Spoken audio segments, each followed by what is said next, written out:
Hey, welcome back to another episode of the $1 Million Body Podcast. I'm your host, Coach Nate, and today we're talking about white rice versus brown rice. Which is healthier? Does it make a difference? Why should we even care? And if you're here, it's probably because you're a high performer, a real estate agent, or a business owner that's interested in maximizing your physique, your finances, and your family time using fitness and nutrition as force multipliers for your life. If you're not part of the Facebook group, definitely go to n8trainingsystems.com/group. That's where we stream these podcast episodes every Monday, so you can join in and ask questions. There's a ton of cool things happening in the group and a massive amount of free content I'm putting out on a daily basis. Check that out. So again, go to n8trainingsystems.com/group and join us there. If you're already in the group and you're watching this live, we're excited to have you because we're going to be talking today about this one time that I went camping and brought some stupid food. I want to tell you that story here in a second. So before we get started, one of the things that I love to do is give a shout out to the people who are working hard in the $1 Million Body group. One thing that I love about the group is that it fosters an environment of hard work, intensity, relentlessness. So I want to shout out right now, Troy Beardsley. Man, this guy is hitting his hills. I think Arizona right now is going for a record of most days over 110 during the summer. We are holding the record and we're not even out of August yet. And Troy is still out there getting his hill sprints in. That's beast mode. I want to shout out to everyone else in the group right now who's going out and hitting their hill sprints. Paul Reilly, Eric Kelly, Brian Olson. I know all you guys are out there getting it in. And I just want to say I appreciate that so much because I know that hill sprints aren't for quitters and they're not easy. So if you're out there doing them, I see your results and I see your intensity and I appreciate that. Keep it going. All right. So let's get into it. Brown rice is healthier than white rice, right? It's brown. It's got stuff in it. It's got some fiber, lower GI, like glycemic index, right? Like is the podcast over? Should I just turn it off right now? I can if you want me to. But that's the fitness party line. Brown rice, eat brown rice. Like bodybuilders like eating white rice and everyone's telling you, hey, Mrs. Jones, you need to eat brown rice and you need to have some broccoli with it and then probably have some chicken breast. Make sure it's overcooked and extremely bland. That's called a healthy meal. Here's the thing. That's a load of horse shit. And I want to tell you why. I want to tell you about it. First of all, though, I want to tell you a story about a time that me and some friends went camping. We were probably, I don't know, let's call it 21, 22. So we went camping and I was like, yo guys, I got the hookup on some food. I'll bring the food. Don't even stress about it. So we got to camping. I started a fire and they're like, what's this food all about? I pull out a rack of ribs. Like, boom, we're gonna have some ribs tonight. Now, if you know anything about ribs, you know that it's really good to have like a barbecue or potentially an oven, maybe both. I know some people will cook them in the oven first, then put them in the barbecue to finish them. Maybe put them in a smoker, 4, 5, 6 hours. Now we are camping in a dispersed camping spot. I just built a fire and I slap a rock on top of the fire. I'm like, all right, this rock is going to get super hot and we're going to cook ribs on it. So needless to say, we did not eat ribs that night. I tried. Didn't feel good. Was not tasty. Tasted like raw ribs. And the reason for that is because I got so far ahead of myself in trying to go out and prep a dish that takes 5, 6, 7 hours. And I was like, you know what? We got this. I don't have the full story on it. I'm just going to go with it. I'm just going to put the ribs on the fire. And I think that sometimes we get so excited about these myopic things in fitness. You know what? I heard 6 meals a day. Hey, you know what? My friend just said his keto is like he lost 25 pounds. Hey, you know, like this supplement, like whatever, branched chain amino acids give me such great results. And we start getting focused on one thing, just the way I was with those ribs, not considering the overall implications of what you're working with. So when you're talking about brown rice versus white rice, we talk about it like it's in a bubble, like it's the only thing we're going to eat that day. And I don't know about you, but if you've ever, I'd love to hear you chime in. Let me know. If you ever just sat down with a big bowl of brown rice and nothing else and just munched away at it, have you done that? Let me know. Tell me. I'd be happy to hear that. Personally, I've never done that because that sounds horrible. I've never had a bowl of white rice with nothing else. I've never had a bowl of brown rice with nothing else. I always eat them with other things. And so when you add in other things to the mix, meats, beans, vegetables, sauces, sour cream, salsa, anything like that, you're going to change the digestive properties and therefore the glycemic index. Glycemic index is simply how fast something is going to digest based on how fibrous it is. So white rice gets a bad rap because its glycemic index is high. So it means that it digests faster, causes a bigger insulin and blood sugar spike. So people are like, we can't have that. But if you're having a Chipotle bowl with steak and sour cream, beans, and cheese on it, at the end of the day, the glycemic indexes of those bowls are not going to be terribly different whether you put brown rice or white rice. Now, I see this a lot in business too. I help coach some personal trainers to help take their businesses online. And what I see a lot, and this is something that was so true for me when I was first starting out, is I had to figure out what my logo was going to be. I had to figure it out. I went to different designers. I wrote it up myself. And then I was like, you know what? Got the logo down. Let's get some colors going. What are my branded colors? And I started just spending so much time. I think I spent a week or 2 weeks trying to figure out my logo, a banner image for my website, the color schematics, what I wanted my fonts to look like, all of these little myopic pieces of bullshit that held me back from putting out great high quality content that was applicable to the people I was trying to speak to, because I couldn't figure out if I want to do Arial or Arial narrow. It was so tough for me. And so what happens is when we live in this age of information and we have a big task in front of us, whether that's dropping 25 pounds of fat, building a business, building a muscle, whatever, like if you're working on your business or your body, you probably listen to this podcast if it's one of the two, then there's a big job in front of you, something big to do.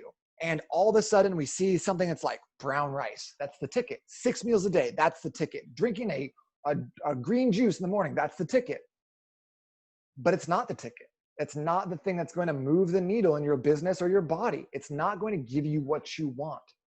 Instead, we slog away day after day trying to learn WordPress so I can edit the HTML of my site myself like a big dummy, trying to figure out how to change the font because it doesn't look exactly the way that I thought it should look before I started my website. When in reality, what I should have been doing is just putting something out there. Write an article, publish it. Do a video, put it out there. Get on Facebook Live and just say something about nutrition. These are the things that are going to help me in my business. The same way that not obsessing over the myopia of brown rice versus white rice, of 6 meals versus 4 meals, of steady state cardio versus intervals. If you're getting so bogged down in the details because there's so much readily available information, you're just costing yourself time and you're handicapping yourself. It's much better to shut the computer down, put your phone away, go for a walk. I hate running, but go for a jog. Go do something, go move yourself forward. And then once you've created some momentum, then we can dial in these little ticky-tack things. Then we can talk more about what rice you should eat. Is black rice even a thing? Should it be partially semi-polished brown rice, or should it be white grain, long grain rice, or medium grain rice? Which, by the way, medium grain rice, a little stickier than long grain. It's delicious. So when we start off a big project, it's easy to get sidetracked with shiny object syndrome, with getting mired down in the details. And I want to give you encouragement right now. If this is you, or if you've thought about this, or if you've been in this place before, that your only solution is to move. The way out is always through. You got to move through that place. And the best thing you can possibly do is do something. Mind blown, right? Do something, do anything, move yourself forward. Would I recommend that you go hop on an elliptical for an hour? No, but that's a good place to start. Start somewhere, let's go. And then as we can start dialing these things in. Don't feel like you have to understand the whole picture, everything else, because there's so many nuances and like it depends, and should it be push-ups or bench press, and like all these answers could go either way, and depending on who you're listening to, and all of a sudden you've wasted 8 hours on YouTube and you don't know the answers still, because there's no real answer. The answer is the discovery. The answer is the movement. The answer is moving forward and taking action.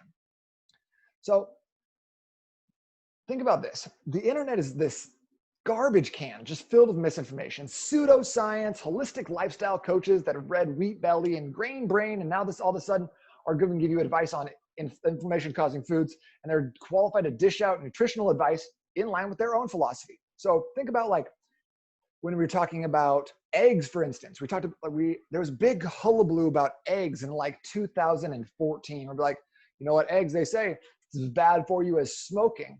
When in reality, there was a study done by some like breakfast cereal. They're be more up on breakfast cereals and down on eggs. It was like, I think it was like from Kellogg or something like that. But they had put out a study that said, well, eggs correlated with heart disease, similar to smoking. And then some gung-ho researcher or article writer took that one little piece of potentially correlated data and made a big stir on the internet about it and caused everyone to shit their pants about how bad eggs are for you. When in reality, eggs are fine for you. In fact, they're probably one of the best foods you could be eating.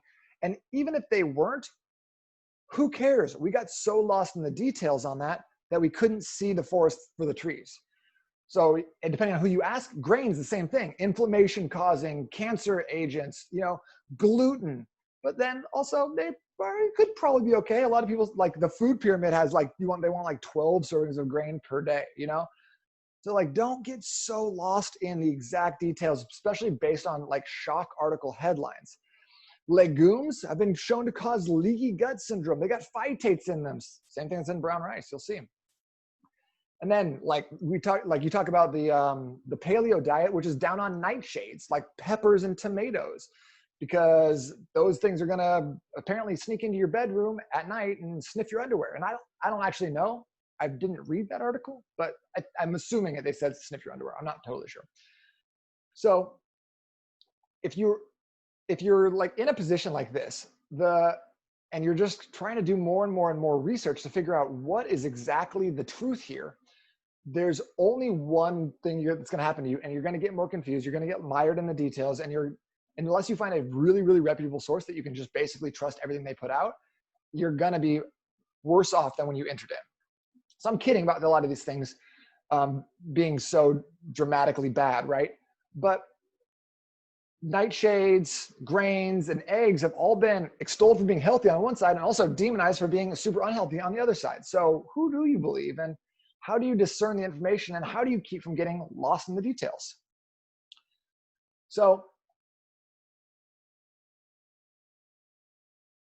how do you, what is the reasoning behind the white rice versus brown rice debate, since that is what we're talking about? I haven't yet to actually get in there.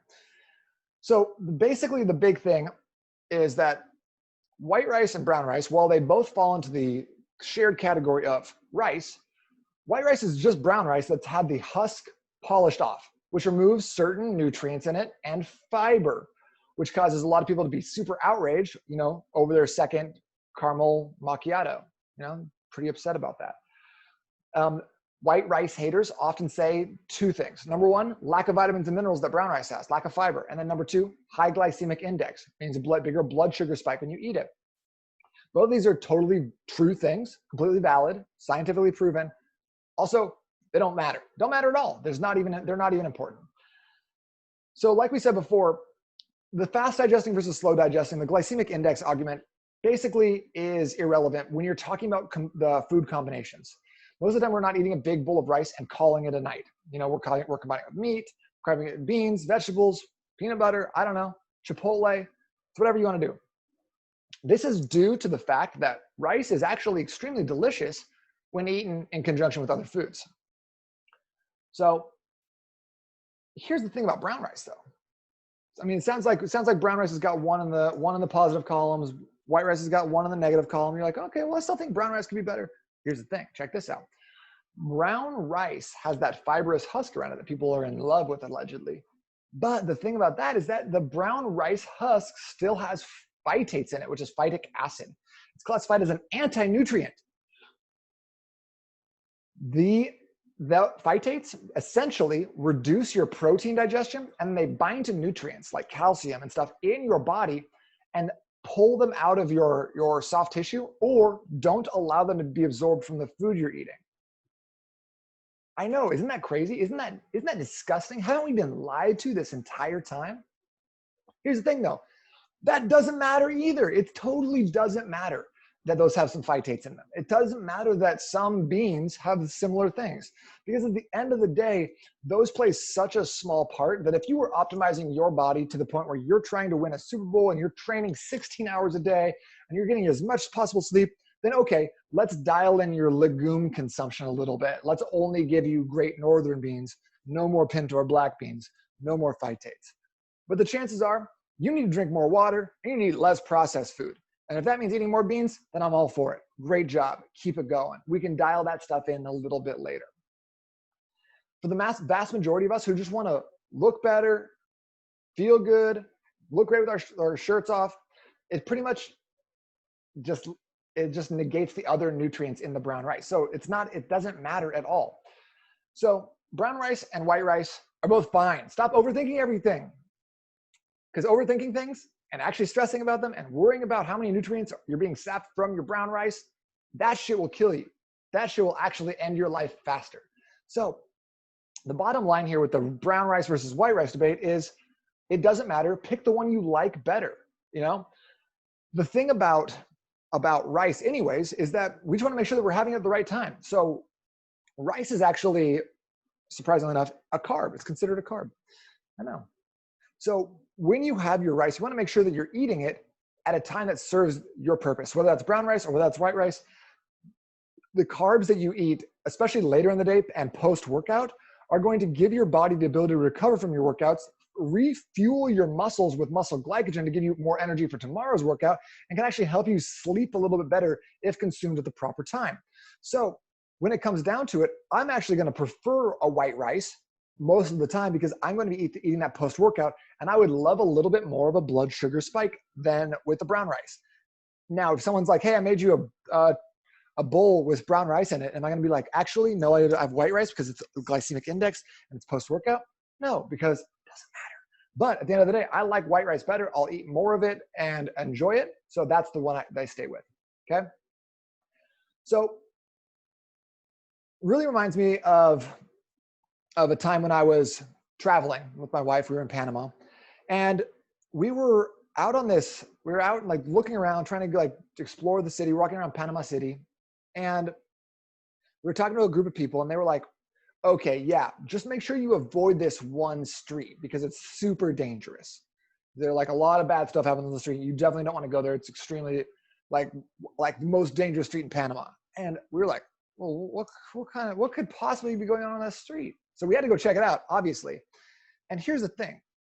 On that street, it was just a mercado, just a place where people were selling fruits and vegetables, selling stuff in baskets, just selling like a bunch of stuff. And yeah, it was busy, filled with local Panamanians just out shopping for their stuff. But there wasn't really anything dangerous about it. And the people that want you to be scared of white rice or tomatoes or eggs, those people either don't have your best interest in mind or don't know. These tourists that we were talking to that said never to go to the street, they didn't know. They had never been there. They couldn't say for a fact that the street was dangerous or not. They had heard about it. They had maybe heard it second or third hand about someone getting pickpocketed or something like that, but they didn't know the answer to that. So letting other people scare us with fear tactics and fear mongering and telling us this is off limits and this is all bad. And you can extrapolate this to whatever area of life you want to. I think politics is kind of the hot thing right now. Not my lane, so you can just enjoy that on your own. But when people have an agenda to scare you in some form or fashion, whether it's a food or an activity or a lifestyle or something, and they're saying this is so bad and so scary, you got to wonder how do they know, and what makes them able to give you a scary direction in your life to tell you, hey, you need to be afraid of this thing because tomatoes will fuck you up. Why is that their job, and what's their agenda there? So just a couple of different thoughts. I know this was about brown rice versus white rice and it turned into a bit more of a esoteric discussion of shiny object syndrome. But I think this is important, more important perhaps than even understanding is white rice or brown rice the best rice. Because at the end of the day, if you know that the way out is always through, action beats research, and avoid people who want to make you feel a certain way, then you've got most of this covered anyways. The rest of it's just trial and error, ironing in the details, figuring it out. But the basis is always action. The basis is always moving forward, and try to do so without being terrified by someone else's imagination of what you should be scared of. So that's what I got for you guys today. Hopefully this has been an enjoyable episode. I know we went a little deeper on the mindset piece rather than just the nutritional aspects of rice. I would encourage you, actually, I have an article on white rice versus brown rice that you can actually dive a little bit deeper into. You just search, go to n8tradingsystems.com and search for white rice. It'll come up. But I actually have a chart on there of the exact nutrients in white rice and in brown rice. And you know what? It's crazy similar, aside from just like one or two different fiber, like vitamin A pieces. So check that out. You like this is actually comparing two nutritional labels, so you can trust it. They're from a rice manufacturer. You can hopefully trust what I'm saying on the podcast. Not maybe why you're listening to it. Other than that, I hope you're having a great day. Make sure you're a part of the $1 Million Body group on Facebook. Go to the get to the group by going to n8tradingsystems.com/group. That'll get you in there, and I'll tag you in some awesome content. I hope you're having an amazing day. I will talk to you very soon. Make sure to check out our podcast, like it, subscribe it, do other things to it as well. Tell your friends, text your grandma, all of it. I'll see you soon.